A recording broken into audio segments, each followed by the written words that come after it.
Jésus vous aime. Et on va le dire ensemble. Jésus.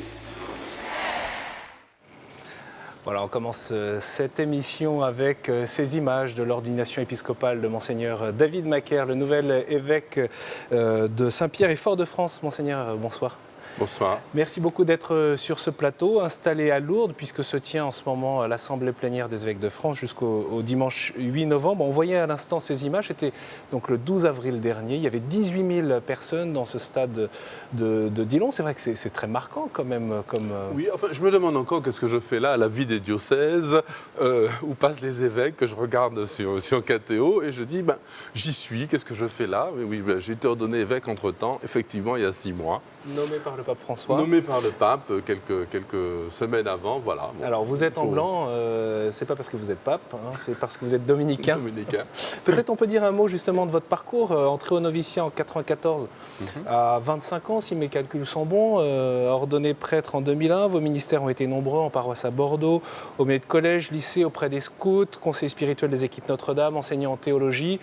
Vous avez été même exorciste du diocèse de Toulon entre 2012 et 2015, ça dit quelque chose de la diversité de vos ministères. Au sein de votre ordre, vous avez été père maître des frères étudiants au couvent de Bordeaux de 2001 à 2006, puis prieur de ce même couvent jusqu'en 2011, ensuite prieur du couvent de la Sainte-Baume jusqu'à votre nomination épiscopale, donc le 7 mars dernier. Quelle énergie! En même temps, ça paraît tout concentré là, quand vous dites ça paraît hier, y compris ma prise d'habit. En 94, y compris l'appel du bon Dieu ici même à Lourdes en 91, alors que j'étais ici même, voilà, à 2 pas. D'ailleurs, dans le bâtiment qui était avant celui-ci, dans le sous-sol, il y a eu une réunion comme ça avec des scouts, j'étais routier. Et puis, je suis parti voilà, dans les sanctuaires, puis je suis tombé sur un dominicain de Toulouse. Et puis, quelques jours après, je me suis retrouvé, enfin, je vous passe tous les détails, mais au couvent de Toulouse, et voilà, j'étais appelé. Et tout ça me paraît mais tellement rapide. Hier, quand le nonce m'a appelé pour me demander, enfin, pour m'annoncer plutôt que le Saint-Père m'avait nommé, je me suis dit, mais quelle vie, j'étais parti comme Abraham. Et le Seigneur m'a donné au centuple ici. Oui, vraiment. parce que vous l'avez redit d'ailleurs aux Martiniquais. En quittant la Martinique, je pensais tout perdre pour Jésus. Oui, tout plein pour Jésus.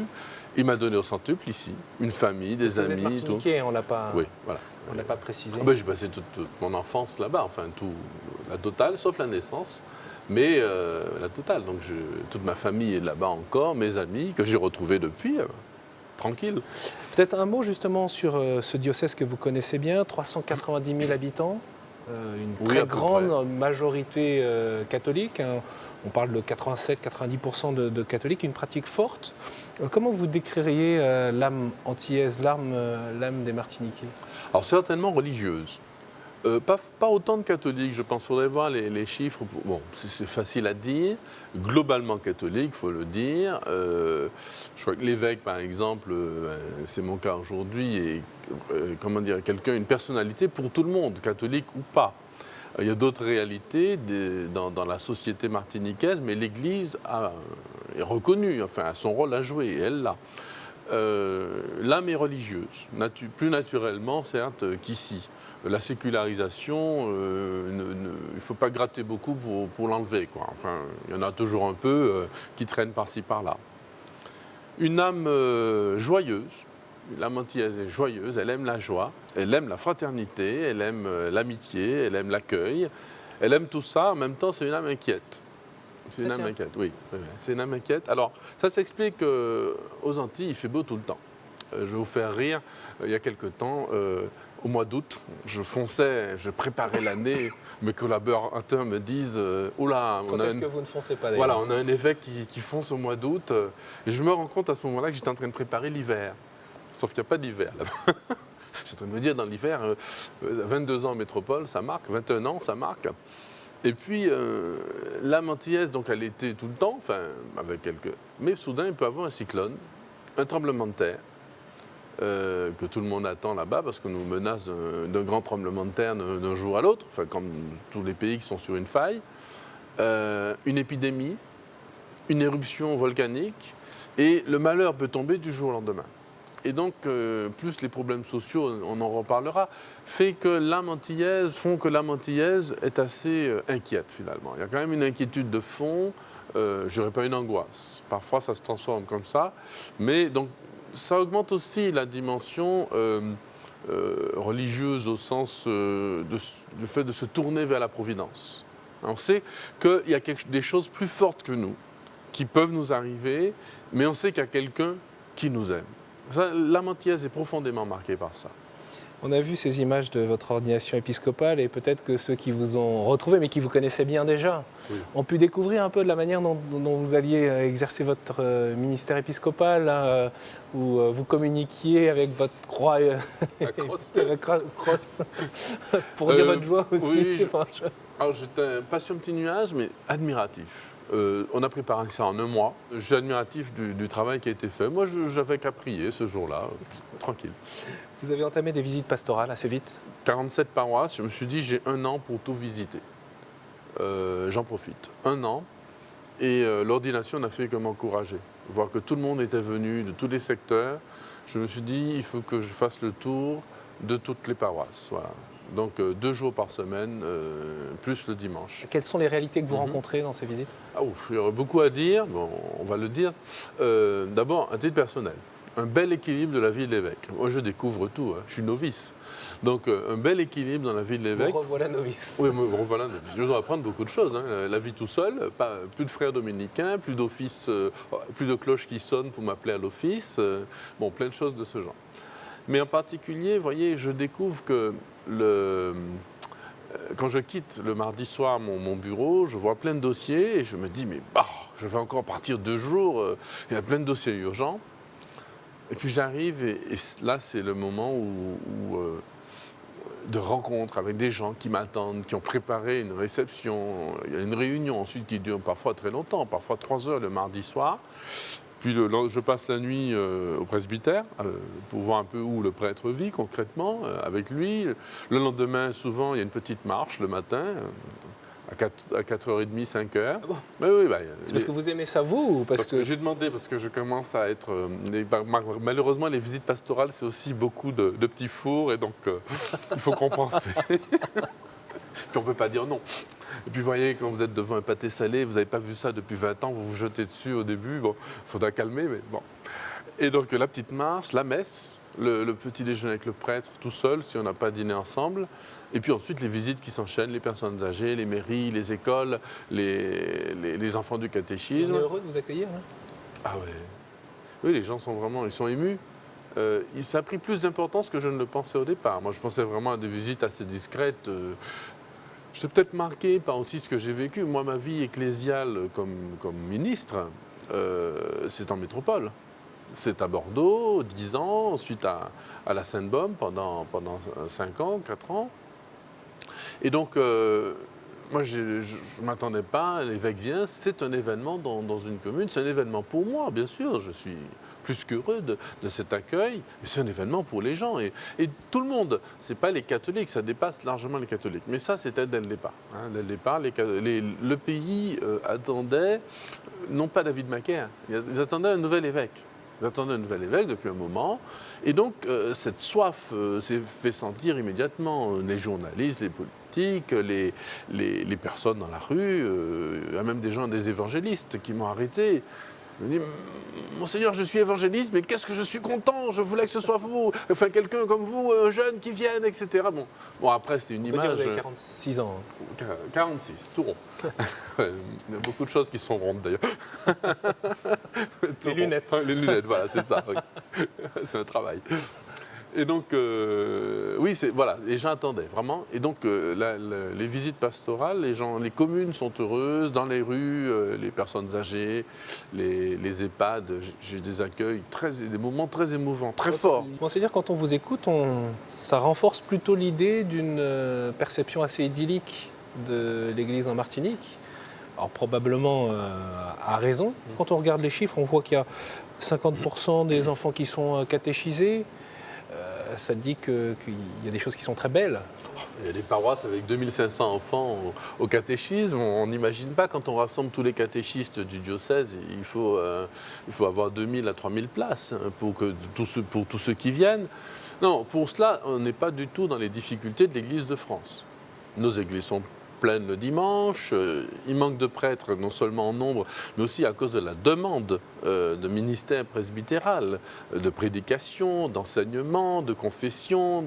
Voilà, là c'est sûr que Jean Bosch, un prêtre en Martinique, n'est pas au chômage, hein, ça c'est sûr, il ne se tourne pas les pouces. Jean Bosch. Oui, Jean Bosch. Qu'on se le dise. Voilà. On parlera des vocations, mais si on a le temps.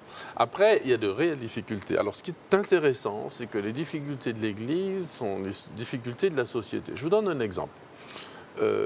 L'angoisse aujourd'hui, c'est la famille, premièrement. C'est la priorité. D'abord parce que la famille aux Antilles a toujours été blessée, certainement à cause de l'esclavage, mais aujourd'hui, elle est encore plus blessée qu'avant. Pourquoi vous dites toujours, juste rapidement, Les missionnaires au XVIIIe siècle déjà disaient il y a beaucoup de baptêmes mais peu de mariages. Le mariage en particulier, le couple homme-femme existe bien entendu, mais c'est une vraie difficulté, un vrai combat. Y compris pour les chrétiens. De se marier du temps de Les esclaves ne se mariaient pas, voilà. Donc après l'esclavage, ils se sont mariés en masse, mais pour être des gens bien, pas forcément pour accomplir le mariage. Et puis les maîtres, comme les esclaves étaient adultères, avoir des enfants, c'est pas général non plus, c'est pas tout le monde, faut pas exagérer, mais c'est quand même habituel dans le paysage. C'est quand même habituel. Mais aujourd'hui, sont arrivés deux fléaux, coup sur coup. Le fléau de l'occidentalisation, si j'ose dire, avec les divorces, l'amour à l'essai, au rabais, etc. Donc, qui a fait son œuvre terrible. Je n'ose pas dire démoniaque, mais je le pense un petit peu. Et puis ensuite, le fléau de l'avortement. On a l'un des plus forts taux au monde d'avortement pour un pays chrétien, si j'ose dire. C'est pas joli, c'est jamais joli, mais en plus pour un pays qui a tant de catholiques, ça pose une vraie question, notamment sur la désespérance qu'il y a derrière. Et voilà, la fine pointe de l'affaire aujourd'hui, c'est l'exode des jeunes. Donc les jeunes diplômés ou qui cherchent des diplômes ou une belle situation s'en vont parce qu'il n'y a pas de diplôme. Il n'y a pas de travail, en Martinique, ou pas assez en tout cas, pour tout le monde, a priori.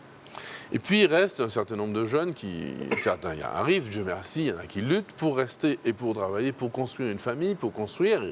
Et cela, il faut que l'Église les soutienne à fond. Mais il y a aussi un certain nombre beaucoup de jeunes dans les rues. Un phénomène que je ne connaissais pas il y a 25 ans. Et ces jeunes des rues, alors là, c'est un vrai souci. Et voilà, un gros problème, par exemple, parler d'un tableau idyllique. Ces jeunes des rues, ce ne sont pas des jeunes de banlieue, d'une autre religion ou non catéchisés. Ce sont des jeunes qui étaient à la confirmation, qui ont été confirmés 5 ans, sinon au moment même où ils commençaient à aller dans la rue, à rentrer dans la délinquance. Et donc, ce sont nos jeunes. Alors, je dis aux catholiques, on ne peut pas, nous, en Martinique, se croiser les jambes ou les bras devant un écran de télé, dire « oh là là, les jeunes aujourd'hui », etc. Lorsqu'on a 60 à 50% des jeunes qui sont au catéchisme, qui sont au cheminement, ça dure 7 ans, parfois 8, donc éduqués par l'Église, on a une vraie responsabilité. Parce que ces jeunes dans les rues, ce sont nos jeunes, ce sont ceux qu'on avait. Ces jeunes filles qui pratiquent l'avortement, ce sont nos jeunes filles qu'on a éduquées chrétiennement dans l'Église. Et donc, il y a un souci, un vrai souci. Il y a, d'éducation, de la pédagogie catholique, de son rôle dans l'éducation de la jeunesse. L'Église n'est pas seule, il y a l'éducation nationale.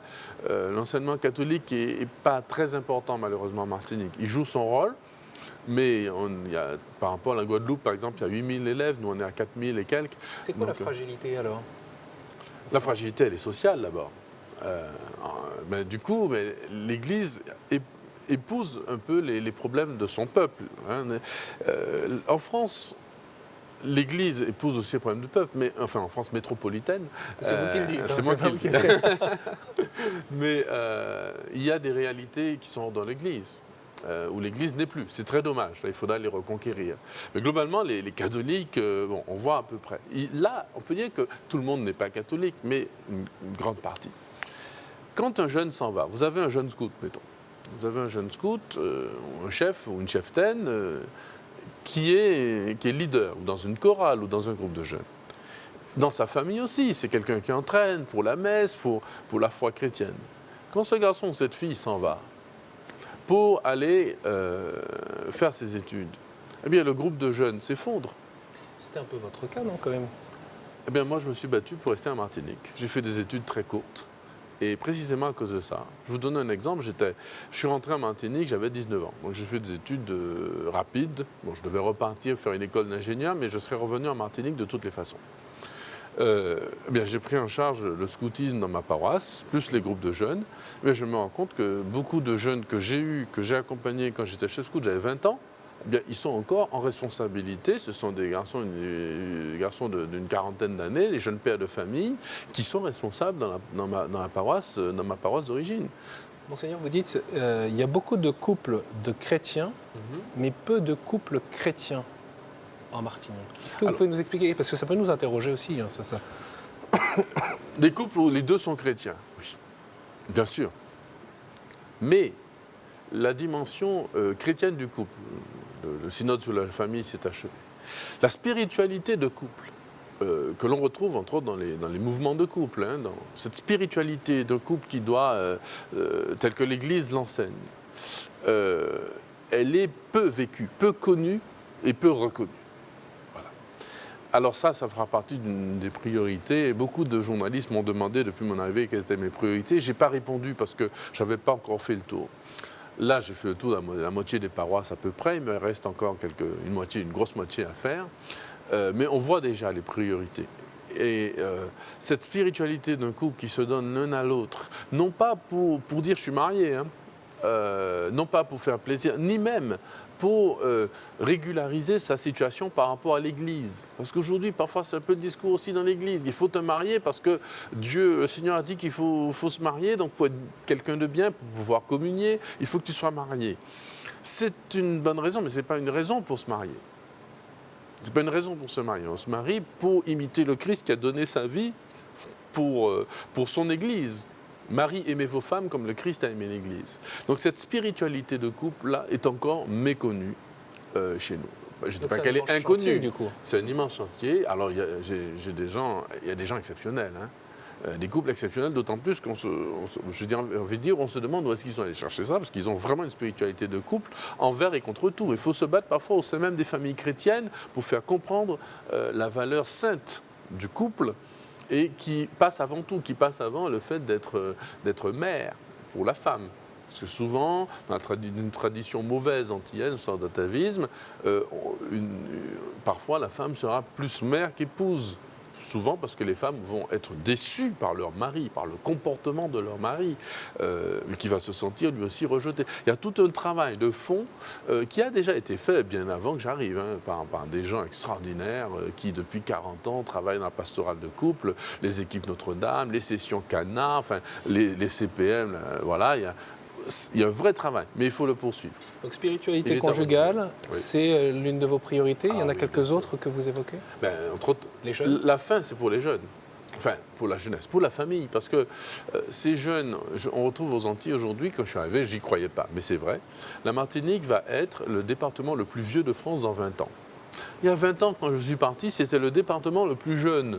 Ça veut dire qu'en une génération ou deux, on est passé du département le plus jeune de France au département le plus vieux. Et là aussi, j'invoque des difficultés sociales, mais qui sont des difficultés de l'Église.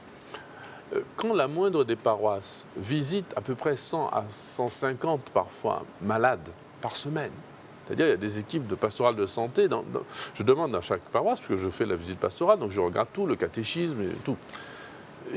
On ne le sait pas, les catholiques, les petites paroisses, c'est 100 malades isolés qui sont visités.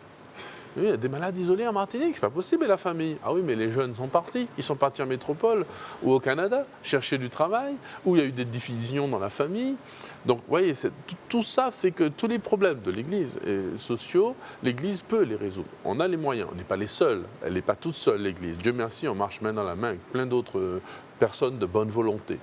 Mais l'Église a un vrai rôle à jouer. Alors, vous me disiez tout à l'heure, est-ce que c'est idyllique? Ce qui est idyllique, c'est qu'on a vraiment un rôle. C'est qu'on ne se sent pas excommunié comme ici.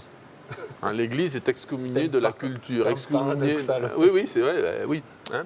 Elle est excommuniée, voilà, vous êtes chrétien, donc vous n'avez plus rien à dire, il faut que vous cachiez votre foi, votre croix, pour agir dans la société. Au contraire, là, les acteurs sociaux, même ceux qui ne sont pas chrétiens ou pas catholiques, ça existe aussi en Martinique, eh bien, attendent de l'Église, des paroisses, des réalités, des mouvements, une action.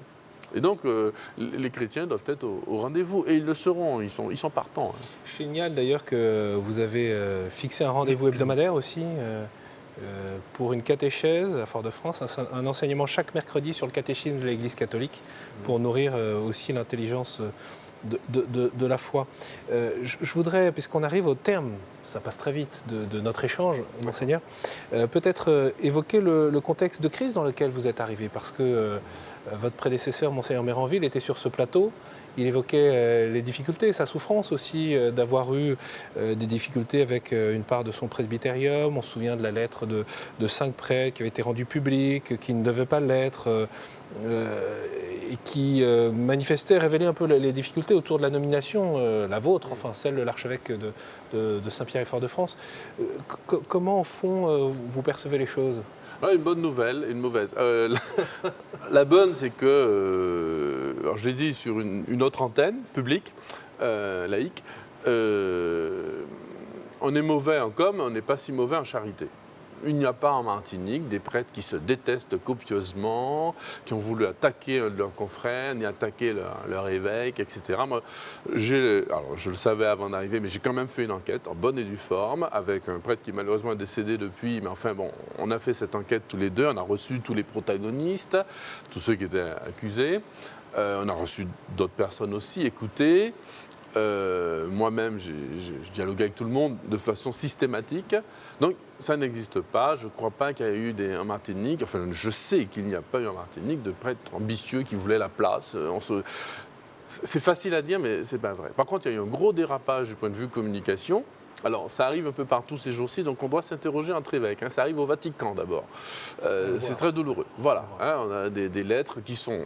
Voilà, c'est normal dans l'Église qu'on écrive une lettre à son supérieur ou à l'évêque. Moi, ce serait normal aujourd'hui que des prêtres me disent en Martinique, écoutez, Monseigneur, enfin, écoute, Monseigneur, parce que tout le monde me tutoie, ça ne va pas, tel point, tel point, tel point.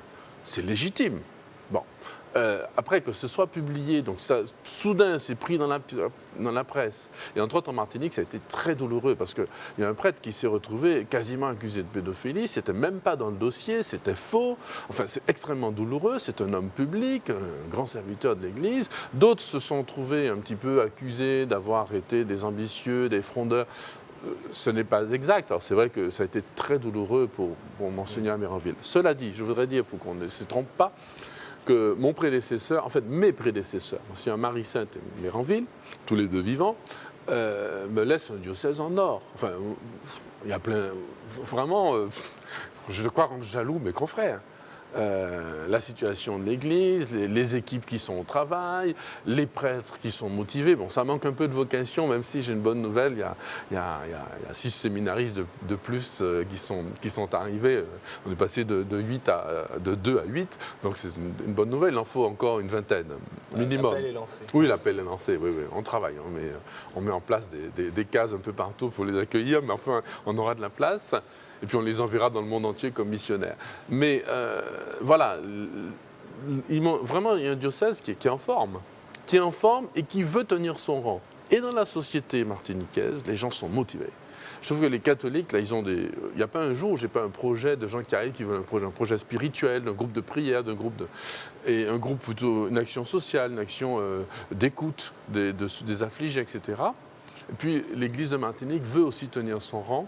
Et en Martinique, et ici en métropole, où il y a beaucoup de métropolitains mais qui sont des Antillais, Martinique et Guadeloupéens, qui sont prêts à tenir leur rang aussi pour l'Église universelle. Comme dit le pape Jean-Paul II, reprenant Catherine de Sienne, si vous êtes ce que vous devez être, vous mettrez le feu au monde entier. Je crois que les gens en ont conscience.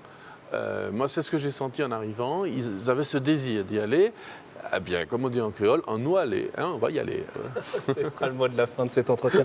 Merci beaucoup, Monseigneur Macaire, d'être venu sur ce plateau. On peut signaler d'ailleurs ce rendez-vous avec les Antillais en métropole, ou tout du moins en région parisienne. Et Guyanais. Vous allez effectivement, vous allez célébrer la messe aux côtés de Monseigneur Riocreux, évêque de Basse-Terre et Pointe-à-Pitre en Guadeloupe, et Monseigneur Lafont, évêque de Cayenne en Guyane. Ce sera le 11 novembre en l'église Saint-Sulpice à 15h. Ce sera précédé d'une catéchèse que vous allez donner. On retrouve là, j'allais dire, le charisme du prédicateur à 14h à Saint-Sulpice. Merci beaucoup de votre présence. Bien sûr, on retrouve l'actualité de l'église en Martinique sur le site du diocèse, et puis vous pouvez retrouver cette émission sur le site de KTO. N'hésitez pas à la partager sur les réseaux sociaux. Merci beaucoup pour votre fidélité. À la semaine prochaine.